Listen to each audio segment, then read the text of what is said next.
Welcome to another episode of the Next Generation podcast. I am so grateful that you are here with us today. And guys, if you're listening in, this is an amazing conversation that you are not going to want to miss. I have Lauren Schmid on with me today, or as many of you may know her as Lo Schmid Marketing. She is going to discuss all things with us: marketing, branding, why as a ranch or agricultural operation you need your marketing and branding, and just all the processes with that. We're going to hear a little bit more about her story, who she is, what brought her to where we are right now, and just everything else. So tune in for an amazing episode. Lauren, I'm just going to go ahead and let you take it away with a little bit about yourself and your story and kind of what brought you to where you are right now with Lo Schmid Marketing. Yeah, I know that's a mouthful. That's my maiden name. Nobody ever gets it right, so totally understand.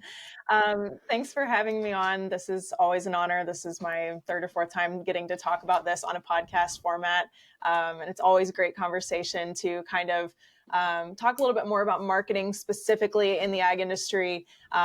There's actually a lot more confusion about marketing in our industry, I think, than maybe any other industry, because there's 8,000 different ways that marketing can go in the ag industry specifically. And, a lot of people are not familiar with all of those different things that kind of make up one big marketing umbrella. So that's kind of how I got my start, actually. I graduated from Bowling Green State University. It's a Division I school here in Ohio, just short of the Ohio State University. We're kind of the little brother that's just up the road. I decided to go into marketing as opposed to pursuing ag specifically. Though I grew up on a cattle farm and we grain farm and row crop things as well, it just seemed like a better opportunity to dive into the big picture of marketing and then bring that to the ag industry, because there's really not, at the time, I should say, there was really not a lot of us that did that. That was still very, it makes me sound old, even though this was just 6 years ago. That was still very much like the only marketing in the ag industry was on a catalog. Your friends having a bull sale and you share an ad in their catalog, or you share an ad in the Farm Bureau catalog, or things like that. That was really probably what people would come to mind when you would say something about marketing your farm or your ranch. Thankfully, things have changed since then. We've kind of moved into well, I guess I say thankfully. It's not thankfully for a lot of people that don't want to deal with that themselves. But thankfully, we've moved into an era where you can share on social media and kind of create a more diverse portfolio for your farm or for your ranch, depending on what you offer. And that's where I got my start. I wanted to bring that to the ag industry and offer something a little more unique than anybody had ever seen before. And we've been doing that for 6 years now. And, I was just a college student with a little bit of a big bite to chew for a while. And now we're here. So that's kind of, ground zero. But I look forward to kind of diving into that today. Yes, I love hearing a little bit about people's stories and just kind of what brought them to where they are right now in the agricultural industry or whatever industry they specialize in. So it's really awesome that you were able to take something that was so foreign at the time and build a really successful business around it, and just kind of really focus on, what, we can be really stubborn in the ag industry and just bring something that is so new and fresh and kind of like revamp people's operations that maybe have been around for generations upon generations, and just give them Right. a fresh look and fresh light for the world and the industry that we live in. I would love to Absolutely. talk a little bit more about just like your journey into that and kind of like diving into what that looked like growing your business, and then now being in the position that you guys are now of offering this to farmers and ranchers, and just kind of what that has Sure. looked like. Yeah, I was like any other ag kid, heavily involved in showing cattle, heavily involved in helping out on our row crop operation, baling the straw by hand, like growing up doing all the things that kids did in the thick of it, especially tons of great memories, with my dad, as he may have probably wanted a boy, but ended up with me instead type of situation. But we had a lot of fun together, and heavily involved in things like FFA and 4-H. I was the president of my FFA chapter, which totally enjoyed the leadership position and really kind of inspired me to pursue things that were more of the connective nature with others. I loved talking in front of people. I loved teaching. I loved like our public speaking contests and CDEs and things like that. We had great success in, and like parliamentary procedure and holding meetings. And my ag teacher sat me down one day and was like, I'm not sure if you've totally like nailed down what you want to do someday, but I just want you to know that you can do whatever you put your mind to. It might not be set in stone right now, and you might not have a direct position in mind, but it's okay that you're not pursuing a degree in ag specifically. I know that you can bring great things to the industry. And that was, gosh, I love him. He was, still is. I mean, he's still with us. One of the greatest, most influential people in my life, that really pushed me, I guess, to get like a really strong start when I went to a big, scary college that has a lot of people in classes and things like that. And it was so easy for me to get involved there. Just really got me on a great, I guess, first step as I went into Bowling Green. I was able to get an internship, like my second semester of my freshman year. Kind of tried out corporate America for a while. Don't recommend for anybody that was thinking about it. It's awful there. But did that for a couple years, did 4 or 5 different internships. Bowling Green has a really great internship program, but really just couldn't find that connection that I was looking for anywhere in corporate America. There's so much structure and intense schmoozing that you have to do to be in any sort of position with a title behind it. And I felt like there was just more for me out there than I was finding in those corporate positions. And I think overall that longing was the ag industry. And I just couldn't quite figure out how to take what I was doing in my degree and kind of slide into the ag industry somewhere. In our industry, there isn't a lot of structure or a lot of like big title-y type of positions available, unless you are, well established down the road and you slide into like a CEO position or a director position or things like that. So it took a little while to kind of dissect that, and it actually took me. I spoke about this on a podcast a long time ago. I don't even think I was 21 yet. I had acquired a manager position. I was like the manager of leasing or something for a community here in just west of here in Toledo. And basically their premise, and this is, kind of one of those things I just like couldn't get behind in corporate America, was that they were taking a low income property and trying to flip it in the inner city of Toledo to bring in higher paying clientele. And if you ever spent any time in Toledo, it's just not exactly an easy feat. It's kind of a hard city. They've done a ton of great things to evolve that. But at that time, 6 years ago, that was just not there yet. And I was fired. It was really sad because I really felt like I was doing great things and really like helping push them in the right direction. But basically it was like trying to sell a millionaire a rock. They don't care. Or, it's just not, it's just any old rock. It's not a diamond. So it was tough. And I took that. And I was living here at the time with my now husband. This is our 6th summer in this house. So it was about the same time. And I basically said, I'm not going to go back to work corporate America. I said, I want to take what I can do and make my own clients and find my own people.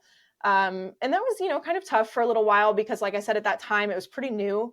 It wasn't like there's lots of like social media managers and things and positions of that nature now. But at the time, there really were not. As our generation was kind of like the first to come up with social media, and talking people into that at that time was a feat because that just, didn't resonate with the older generations at that time. Now I think that we've made strides in terms of coming around to know that like this is kind of a necessary thing if you're going to have a business in the ag industry today. Yeah, it truly is. Marketing is so necessary. And if you don't have marketing, you probably still have no offense to you if this is your family or anything, you still have a bull sale that doesn't even get streamed online or anything like Uh-huh. that. And if that's Right. working for you, great. But that's not the future of agriculture. And I think it's super important that as an industry, we continue to pursue greatness and growth Mm-hmm. as an industry. And with that is adopting a marketing philosophy and just as a business, what your marketing looks like. So, talk a little bit more about that, what it looks like to adopt a marketing philosophy and just marketing in general, why you need a good brand identity and just different things like that. Yeah, absolutely. I've found, especially over the last couple years, as these types of positions and opportunities for people to kind of create their own business evolve, that there's a lot of confusion over the word marketing itself, just because it has so many different facets, so many different meanings, so many different things underneath one umbrella, if you will. One of the things that in every proposal that I ever send, I have a diagram that really illustrates this. Because when you create a marketing plan, first of all, before anything else happens, we got to talk about budget, right? Not every farm is going to have the same budget. And something that I really have tried to do, and is like one of my main philosophies in this business, is being able to create something for people and operations of any budget. Um, Less budget, we might not be able to do as much, but we can do something that will push you in the right direction, whether it's just me making the marketing plan for you and sending you on your way to execute, or even just having a conversation about ways that you could improve. First things first, let's talk about budget. And then we will break that down into like 6 or 8 different things. Depending on, larger budgets will obviously have a couple more categories than most. But that comes down to things like how much money do you have set aside for paid advertising? That's a facet of marketing. How much do you have set aside for organic marketing? Organic should always be your primary focus. Organic meaning we're not putting any special funds behind it. These are just things that we're going to be sharing on your social media channels, whatever that may be, or email marketing as well. But then you have paid advertising that is a complement to those initiatives. So those are 2 items. Also on the list, I have it pulled up on my other monitor because I didn't want to misspeak on my own, philosophy here. But print advertising is still another one in some facets. It's not completely dead. Don't feel like if you're listening to this, like, oh, we're just doing print marketing, like we're behind. That's okay. That's a complementary thing to the other items. And sometimes totally relevant when doing certain activities. We can't skip over print in some instances. Graphic design, website design and management, merch, if you're ordering gear, things like just using like a bull sale as an example, as we have. Sometimes people like to have things on hand to hand out to potential buyers or seasoned buyers, things like that. Those are all things that we have to take into consideration when we're putting a budget together. Then we have your budget in place. We've broken it down into all the items and we create a marketing plan that basically illustrates the items that will be going out with a content plan. So I will take whatever we're working towards, whether it's a bull sale or a product launch or so on and so forth. We will create a content plan that basically sets us up for the best exposure when it's go time. That's obviously the goal, right? Another thing that's kind of in there in those 2 processes is your goals themselves. Sometimes people don't know what that is. And so it's an open conversation that we kind of dive to the bottom of what exactly are we trying to accomplish here? Who exactly are we trying to reach? There's a lot of different ways to go about it because not everybody's having a bull sale. That's not just one thing that we do in the ag industry. There's product based, there's service based, there's something for everybody that offers anything at all. And having these types of things in place is really important because the market isn't always good in whatever industry or niche of the industry that you're in. The market's not always going to be the best that it could be. growing up in the cattle industry, that's just a very real thing that you have to, accept at a very young age. So you need to be able to pivot and maybe even go in a totally different direction during those times that are harder for your operation, to generate income other ways. So by having something like this in place, you're able to pivot quickly, and kind of make other arrangements to ensure that you're still being profitable. And those can really be, or those types of things can really be the difference in a lot of operations staying afloat in hard times. Yeah, for sure. It's so important that when you do it now while you're not struggling, or do it now while times are good, so you have the implementation in place for when your energy needs to be focused elsewhere. Mm-hmm. Automation is like my best friend with a lot of different Mm-hmm. things. And that's just one way that I set my personal businesses up for success. When life gets in the way and life gets busy and all of those things, we're not coming at you from a completely knowledgeable standpoint of not knowing Right. that, we have lives ourselves too with our businesses and different things like that. And just truly trying to prepare for the different ebbs and flows as that goes as well. I'd love to talk about brand identity and kind of what that looks like and the process of creating brand identity. If you're a cattle rancher, you probably have a brand, especially if you're a branding state like Wyoming or something like Mm-hmm. that, or lovely Western Nebraska, or just different states like that where you have to have a brand. You probably have one. Or there are some states that you don't. And maybe it's just your last name, or maybe you are a row crop operation and you don't need a brand at all, but you'd love to have a Mm-hmm. logo. What does kind of Right. creating your brand identity look like? Yeah, that's step number one. Before anything else, we have to have a brand identity. We cannot create a marketing plan around nothing. So, um, basically, what that looks like, this is just like a analogy that I use with all of my clients that come to me for logo work. Is we are going to create your McDonald's M. Everybody knows what that M stands for. It doesn't matter what state you're in. If you're in a different country, that M is one of the most iconic items probably ever, if I had to guess. And that's a kind of feel that we want for you and your operation.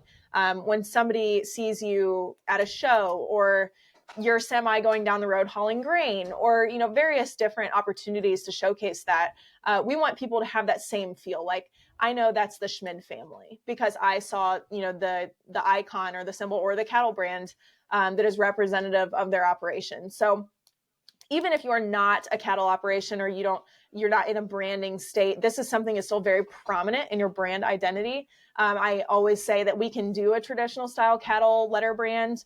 We can do an icon. There's 1,000 different ways to kind of dissect that.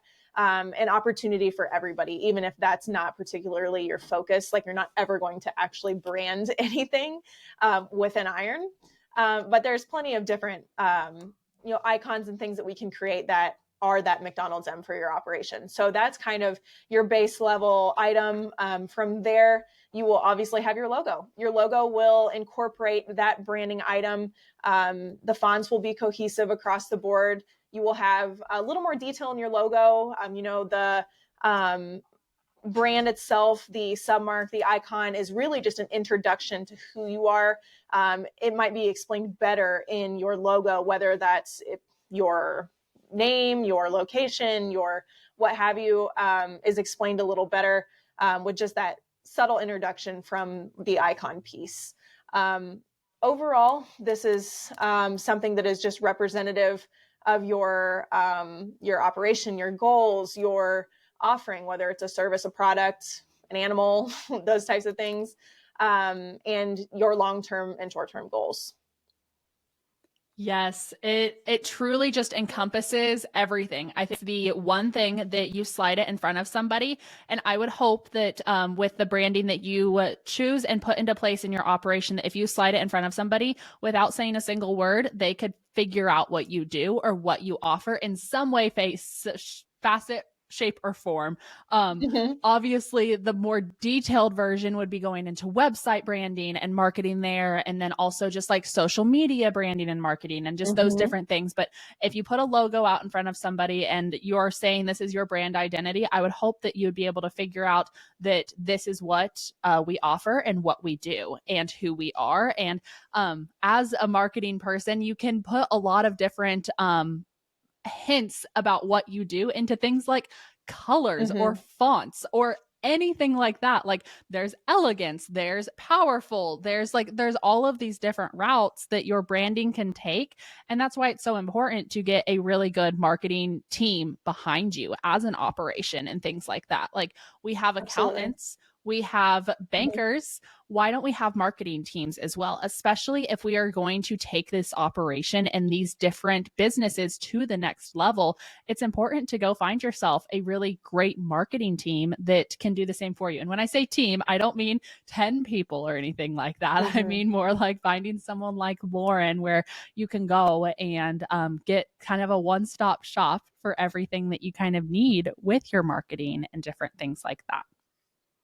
Yeah, the truth about it is, we say 1,000 times, don't judge a book by its cover, but we're humans and that's what we do. Yep. So the difference between your business being profitable and not profitable can easily be the perception that you're giving the public and the ability for you to connect with your target audience based on how you're viewed by the general public versus no one knowing what you're doing, no one knowing who you are, and C, not knowing how to even connect with you. When we put something marketing related out, we're not just going to put text that says what we offer. That's going to never resonate with anybody. But if you have a intricately designed branding piece that it basically, like you said, encompasses who you are, who your family is, what your business stands for, you're going to be able to kind of hone in on your ideal target market a lot quicker and more efficiently than if you don't have those items in place. Yeah, absolutely. So if someone is listening to this and they're like, oh my gosh, we probably need to get something in place. We've only just ever used our cattle brand for our entire lives or something like that. Where would you suggest the first step being? If they are in a place maybe right now where they're like, okay, we're maybe not ready to like hire a full team or something like that, but we just need to kind of get a grasp and idea of what we need to start doing to grow to the next level and the next step. Where would you suggest them starting? Really just being specific with your goals. Something that stuck with me from college, it was like in our like intro to marketing something when I was probably a freshman, was like the SMART goals. It's a diagram, SMART, and each thing stands for something. It's like specific, measurable, attainable. I can't remember what R and T are, but basically like making sure that the goals you set R is realistic. I was just going to say that, just came T back is to me. tangible, I believe. Nice. Okay, see, teamwork. But just making sure that the things that you're saying are realistic for the time that you're in. If you're looking at 5 years from now, there's going to be a lot of smaller, more like manageable, more tangible, more realistic goals that come long before this big picture item that's 5 years down the road. So if you are, a cattle operation that's saying we want to be at 1,000 head by X year, you're not just going to go and buy 1,000 head today. Most people don't have that kind of money to throw around. So you're going to set goals in the meantime that lead up to those items. So if you're, a new person or a new couple in the industry or whatever, and you're looking for step one, let's start there. Like, what are the goals that you need to set in place that create framework and structure to get to the big picture item later? First things first, set your goals. Second things second, identify yourself. Who are you talking to and how are you going to talk to them? You have to have branding in place. Just one of those things. I will sing it until the cows come home. That's why, a great deal, like my degree's in marketing, but a great deal of what I do is design work, because I love the creative side. I love helping people find that identity. And it's, so cool to see them put it into action when I'm done with it. And like see it places, see it at shows, see it at vendor events, see it on paperwork or print media, things like that. From there, you have the identity in front of you, creating a plan towards that short-term goal. Like, let's talk about year one. Short term, where do we need to be at the end of year one? And then working backwards from year one to create a plan on how we're going to get there. Yes, that you couldn't have put it any better. I think having goals and actually sitting down, and we've talked about it on this podcast before, of treating your operation like a business. We Hmm. absolutely have to. And if you are from the business world or you've gone to college for a business degree or just different things like that, maybe you've taken an intro to business class and that's the Hmm. extent of it 10 years ago. I'm sure you can understand and realize that businesses are ran with intention, and Hmm. they get Exactly. to that intention by having those goals and by having that vision and that mission statement and all of those different things in place. And those are kind of, they're things that they're the bumpers that get put up when you're at the bowling alley or something like that. They Hmm. keep you on the straight and narrow. They keep you where you need to be, and just kind of really give you a good guiding place. So if you don't know where to start, or maybe you do have branding in place, but you're like, oh, we haven't sat down and had a family discussion and conversation about what our goals are. So, like your Right. goals for the next month, your goals for the next year, and then your goals for the next 5 years. Sit down and break those out. And you can't just write them down on a piece of paper and let them be. You actually have to make the action steps that go along with those goals to leading there. So, if you are that person that wants to have 1,000 head in X years or something like that, a big portion of that is going to be your marketing ability to profit off of what you have right now to be able to go purchase more cattle and grow to that operation and stuff like that. So I truly Exactly. believe, and I will sing it till the cows come home too, that marketing has a place in every single operation, business, anything like that. And we need to start treating our operations like businesses. Yeah, absolutely. And I feel like that is kind of the resounding gong over the last 5 years that people are finally resonating with that is that, the way that we always did it can really hurt you if you are willing to kind of drive your feet into the ground and this is how we always did it. Well, the world's changing. And unfortunately, like that's not always going to be in the best interest of your business anymore. And that's any business in any industry ever. So I just challenge everybody that's listening to kind of sit down and talk about the way that you always did it and ask yourself truly, like, is this the best path to whatever our goals are in 5 years? And you might even find that if you are a multi owner or a multi cooks in the kitchen type of operation, that you might have different goals. And that's really important to talk about now and kind of decide if that's something that you all want to pursue, or if there's going to be, kind of branches off the big tree at some point. Because it's really important to know if those people around you are going to support you in that venture, or if that's going to be something that's going to be, kind of a side quest, a side hustle, or maybe someday kind of your main hustle. And what you have always grown up doing might not be your whole life. It might just be, a couple cows in the backyard. That's me right now. I've grown up with cattle my whole life, and um, this is my life now. We have show pigs, and we have just a couple of cows in the backyard, and I have a full-time job. And that's not always what I thought I would be doing, but I'm happy I'm here now, and I'm happy that I had that discussion with myself at a very young age to kind of set me up for where I am now versus getting into my 30s and having some sort of crazy midlife crisis. Yeah, I couldn't agree more. It's so important that continue to sit down with yourself and figure out those goals and understand that these are just kind of like goal dumps in a mindset that you can just dump it all out there and then figure out what you want to focus on in the next 5 years, and that's going to change. Like Right. I never would have guessed 5 years ago that I would be sitting in the chair that I am right now, and that's completely okay. But working Hmm. towards the goals that I did have 5 years ago is what brought me to the chair I'm sitting in right now. And so be Definitely. flexible. Things are going to change. Your business is going to evolve. And with that, I would love to talk about the evolvement of businesses into more online marketing and from those just traditional print ads into, like, print still has a place and a time, and it's still very vital in certain, but online marketing and what that looks like and why online presences are so important these days as well.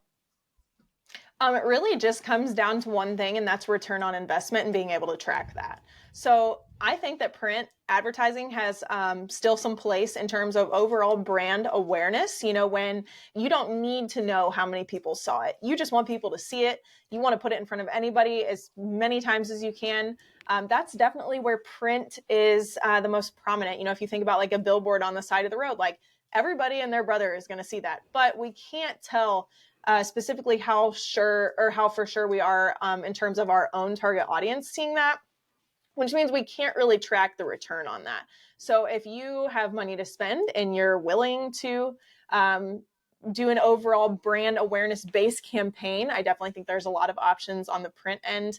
However, if we're working with a more strict budget and we need to make sure that we are getting the best bang for our buck, we're taking advantage of those marketing dollars, we're going to have to do something online where there are systems in place that we can track who's seeing it, how many times are they seeing it, what is it costing per person for them to see it.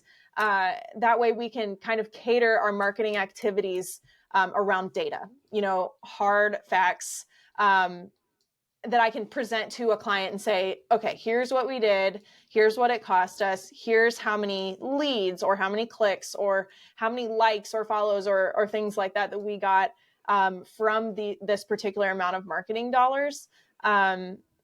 And, like I said earlier, print and paid advertising initiatives and things like that are really just complements to an organic strategy. So when in terms of talking like in a marketing budget where we're only having maybe a more specific goal to sell something, or we need to move on something quicker, I'm definitely not going to recommend print there. But if we're doing great and we've really resonated with our target audience and the leads are coming or the sales are flowing, then I'm going to say, hey, we have X amount of dollars that kind of like free money right now. Like, why don't we put it into something kind of fun and spicy like that? Put it in a magazine, do a cool full page ad, or we can do some cool merch or things like that. But print is definitely not for everybody. Especially if you are working with a tighter budget. I highly encourage you to go the online route. If you are scared, that's okay. I'm available for messages anytime. I answer questions 24 hours a day. Most of the time, somebody's in the office answering things. That's, really where I got my start was people in our industry coming to me being like, I don't want to learn how to do this. I don't know how to do this. I never will know how to do this. Like, please do it for me. And I was like, all right. And that's kind of how we wound up here. But there's, a lot of different ways to cut it. Print's still fun. You can do a lot of really cool things with graphic design, but it's just making sure that it aligns with your goals at that time and your budget. Yeah, absolutely. And if you're listening to this and you're like, I don't have a budget at all, like budget non-existent, organic, hello, go make a Facebook account, go make an Instagram account, go start posting and just start getting out there. You still need to have your goals in place of making sure that those posts align with your brand identity and everything like that. But that is a great way to start, is just start building your organic content and just start getting out there with something. I think that that's the thing, is sometimes people come to this with analysis paralysis and they're like, oh my gosh, we have so much to do. And so they do nothing because they think that they can't do it without doing it all. And it's like, no, just start, take the first step. One thing please is good. Just, yes, take the first step and go from there. You'll figure it out. Yeah. And once upon a time in the world of social media, it was really like, they were, well, way forever ago, it was, I can't think of the word, chronological. That is no more. So let's start there. You don't have to post every hour of the day to make sure that you're staying in the feed. That's no longer a thing. So don't worry about doing that. Second of all, quality over quantity now, which is exciting for everybody because, you don't have the time. If you, are worried about 1,000 other things that happen when you're running a business, that's the last thing that you're worried about. Well, fear not. Just really think about your target audience and when they spend most of their time online. Typically in the evenings, right? After we're done feeding, we're in for the day, we've had supper. That's when we're scrolling social media. Post something in the evening about whatever you have going on in your operation, whether that's product, service, sale, whatever, just post something, and really make sure it's a good something. The quality is there. You're not just posting to post. We don't need to be trigger happy in terms of posting. Like, really take a second and ask yourself, if I read this post, would I get the icky, like salesy social media feeling? Or would I be like, wow, that's kind of cool. Like, I might follow their page. Be honest with yourself. And if you can be honest with yourself and how you personally would react, chances are you will be authentic in front of your target audience as well. Yeah, I love that you brought up authenticity because I think that that is the most important thing when you go about your marketing approach in every aspect, whether it be social media or your online presence through a website or something like that, is just making sure it's authentic to you and authentic to your family and your brand and your personal voice. Because if it doesn't, like if a family member Right. goes on there and go run it by your mom or your grandma or someone and be like, does this sound like me? If that doesn't sound Mm-hmm. like you, then that's not for you because you want to attract people that would be attracted to you as a person naturally. And Mm-hmm. so it's really figuring out how to just talk on social media and just be truly authentic to you. And you're going to attract the right people through that. Right. Absolutely, and that is really something that stood out to me at a young age. When I was thinking of entering a career in marketing, is that there's 1,000 marketing agencies. Well, I'm sure more than 1,000, hundreds of thousands probably in the United States alone. But how many of them have ever lived on a cattle farm or a row crop operation or done anything with ag at all? Because when it comes to writing content, someone that's sitting in a desk in California isn't really going to have much to say about your bull sale. I think that it's been a really unique experience being able to offer this to the industry because people are probably surprised when they're calling me about their business that is totally unrelated to cattle or pigs or horses or row crop operations, really, or maybe totally not even in the ag industry at all. And we end up circling back to conversation about cattle or about the show pigs that we have in the barn or about how it's rained too many days and we're still not in the fields planting corn and beans. So I love that interaction. That's really something that I have truly enjoyed over the years, being able to offer that and have those conversations as well. Yeah, as a marketer and as like marketers in the industry, I think that it gives us a really great place to be able to relate to people in a different way. Like if a ranching operation, if my dad went to go hire a marketing agency that was out of Kansas City or in a very, very urban area, and he got on the phone Mm-hmm. with someone who just didn't understand the operation or had different views of different things, it wouldn't go well. It truly Right. wouldn't. He probably wouldn't hire them, or the hiring process would be very slimmed to, hey, Mm-hmm. thanks for that. Goodbye. We don't need your help anymore, or things like Right. that. So I think that it's really important that as agriculturalists and as people in the industry, wherever kind of your facet or your niche is in the industry, that when you're looking at building your team behind you of people, whether that be your accountant or your marketing people, it's making sure that you like them and that you Yeah. can be real and honest with them and that they can relate to your life in some way, shape, or form. If you run a row crop operation and they are a cattle producer, that doesn't mean you guys like can't find something in common with that. We understand Right. each other, I think, is the biggest part Yeah. behind that. Absolutely. Well, and it kind of goes back to how we were talking about brand identity earlier. It's not just visual, it's brand voice. If Yep. I'm writing content for you, it does need to sound like it's coming out of your mouth or the people that are in your operations mouths. It doesn't need to be someone speaking in a totally different way than you would even word things or,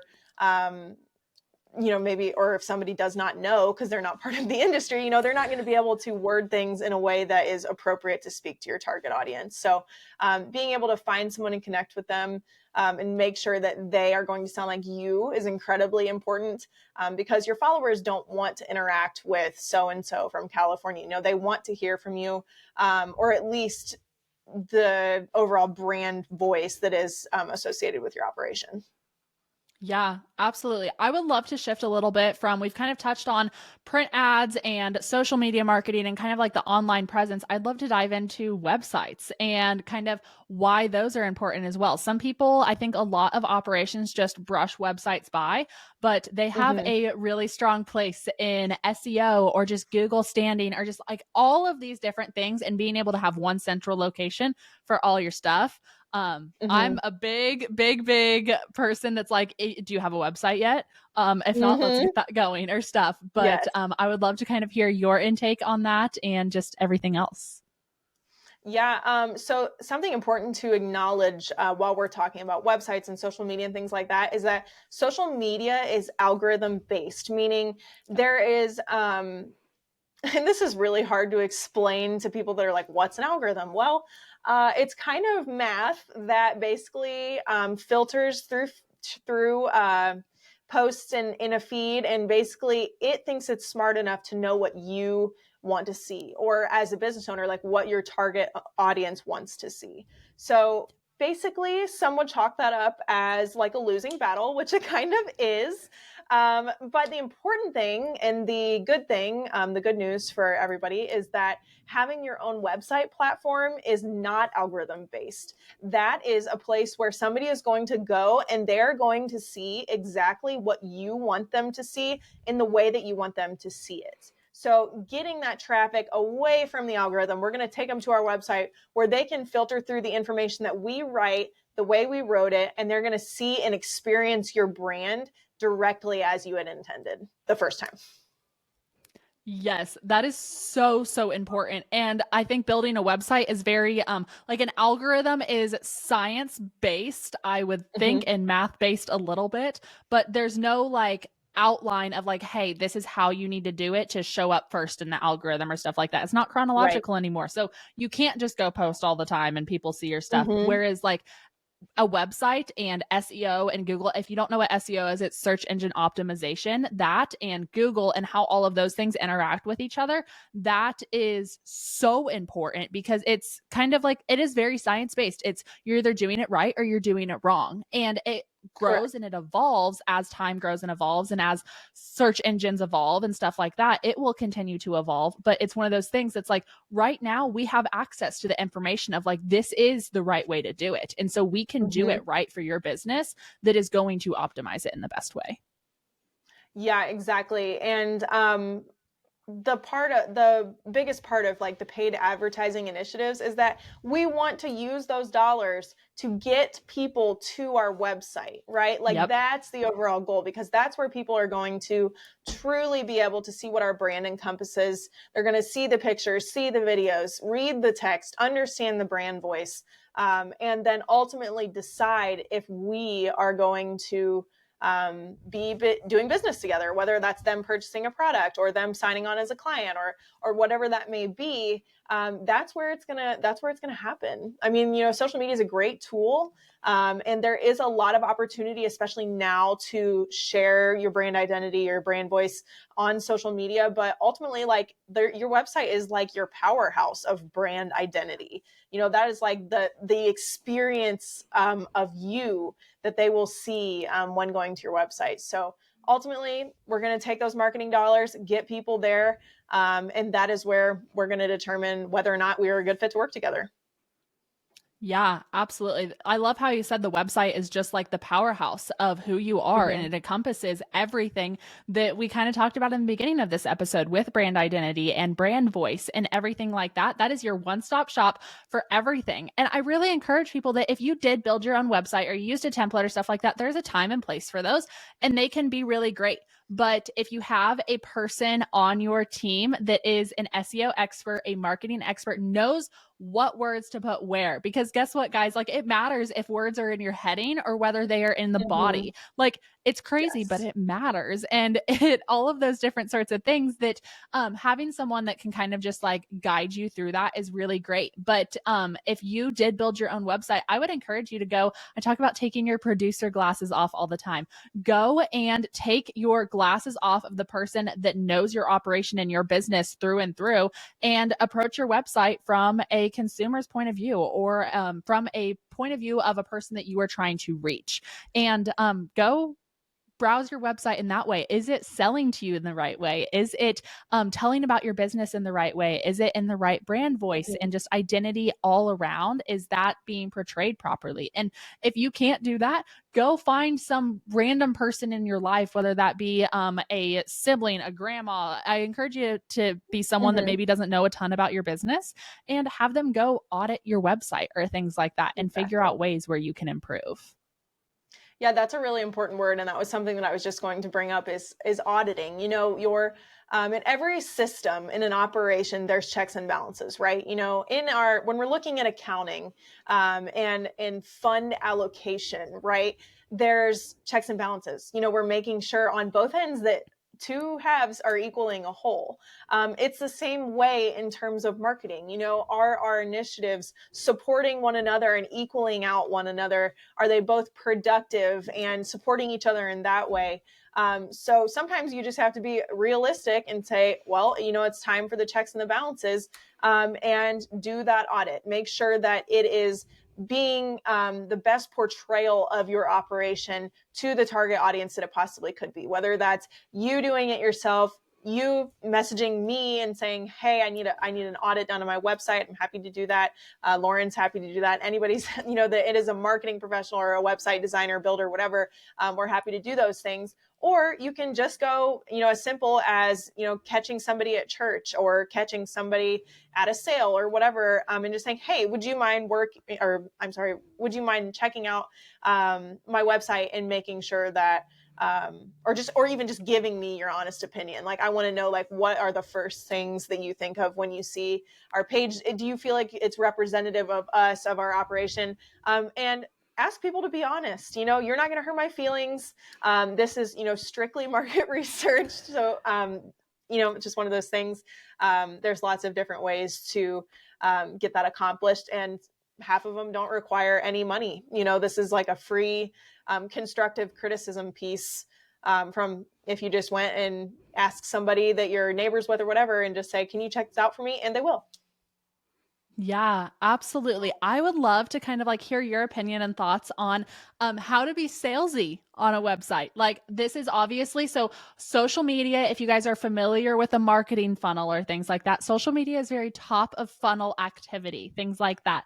And then very bottom funnel activity is those sales calls or those sales pitches on your website or the actual product pages on your website. Those are very bottom of the funnel where you're trying to get people actually, you know, to the final Mm-hmm. product of booking your service or getting them on a sales call or things like that. And there kind of is a little bit of an art behind being salesy without Mm-hmm. being salesy because no one wants Right. a car salesman to come up to them in public and start selling them a car. Like, if you Right. think of like salesy, just think of a typical car salesman. They all have their place in Mm-hmm. their job, but you don't want that to just be your entire life or things like that. So I think that there is kind Right. of an art behind it and would love to hear your opinions.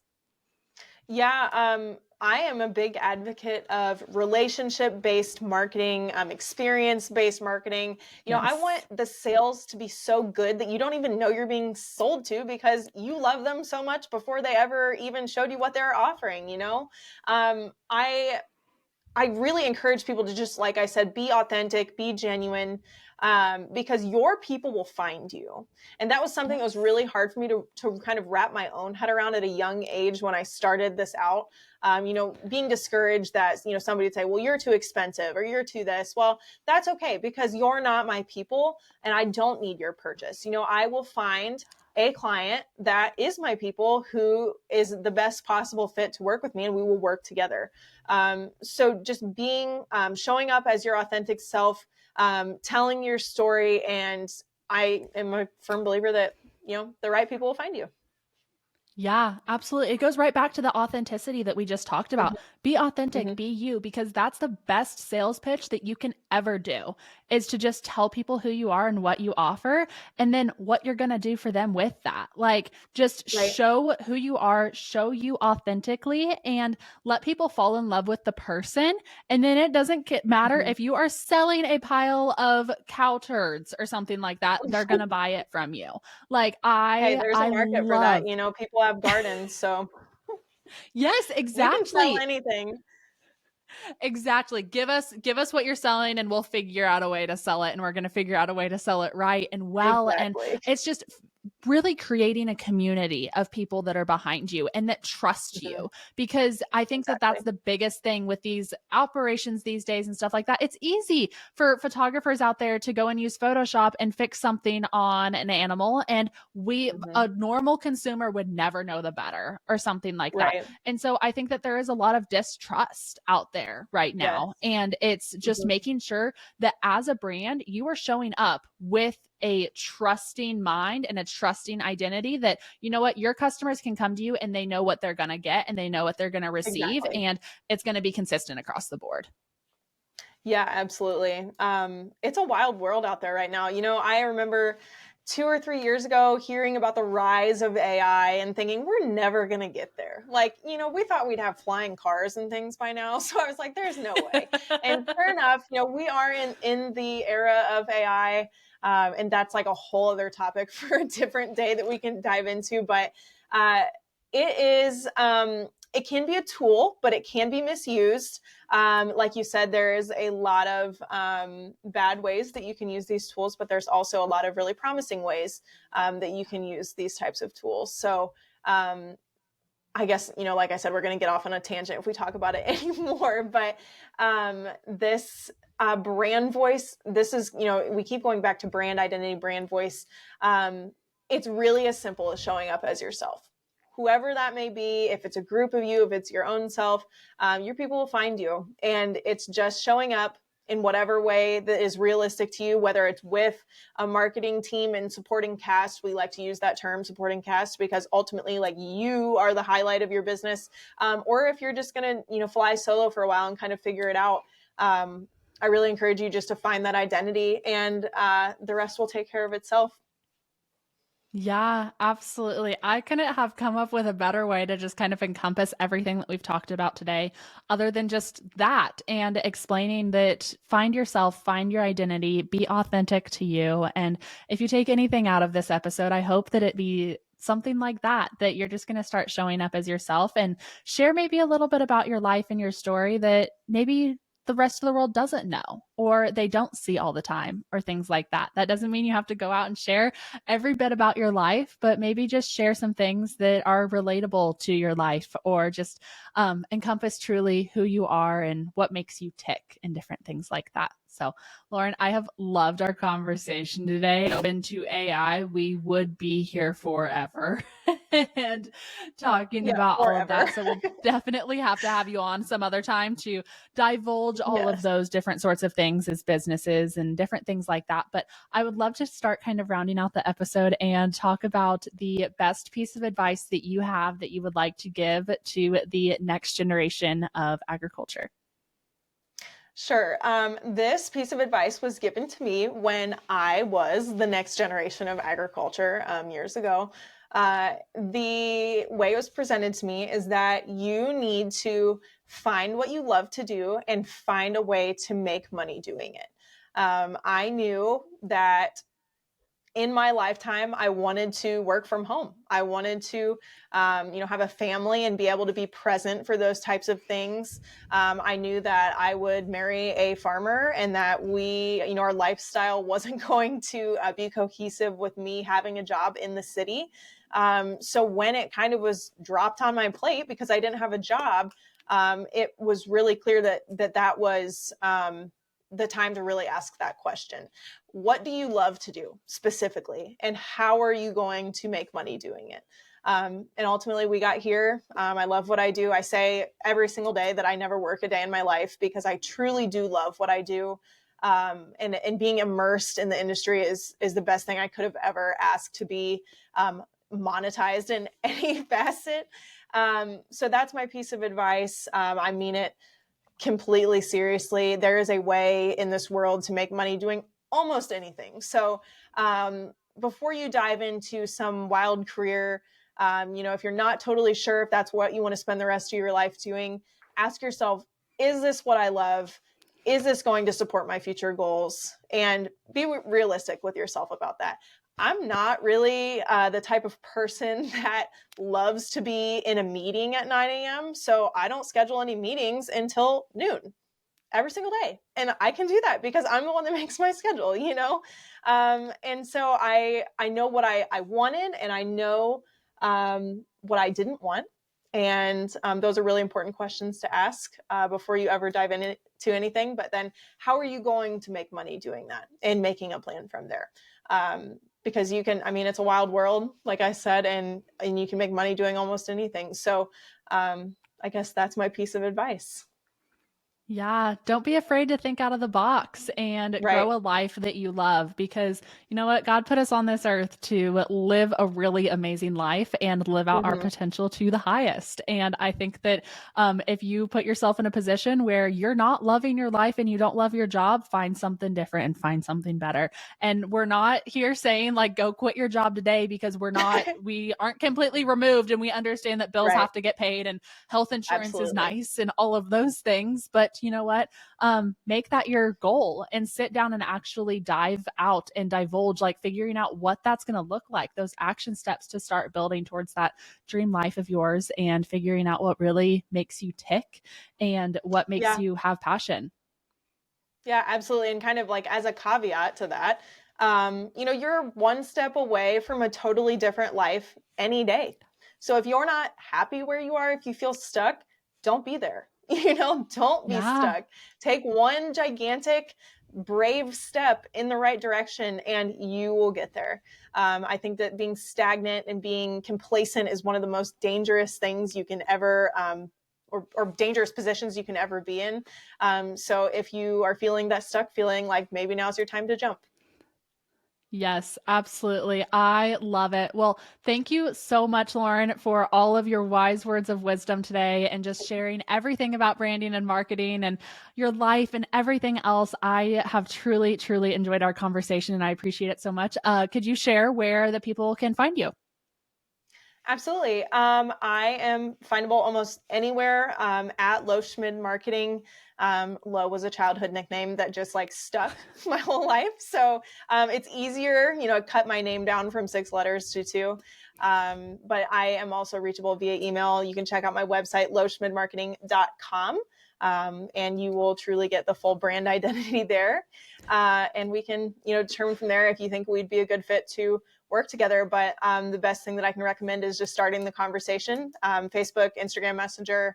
And I also have my number published multiple places from my website to social media. Feel free to shoot me a text on my work line, and we can schedule a call just to chat and really dissect your operation and where you would like to go on a marketing basis. So Yes, absolutely. And as always, I will have all of those linked below. So please go give Lauren a follow and a shout out saying all of the amazing things that you learned today, or hit her up with any questions that you may have that are still itching from this podcast or stuff like that. So thank you, Lauren, for coming on. And to all you listeners out there, we will see you next week on another episode of The Next Generation.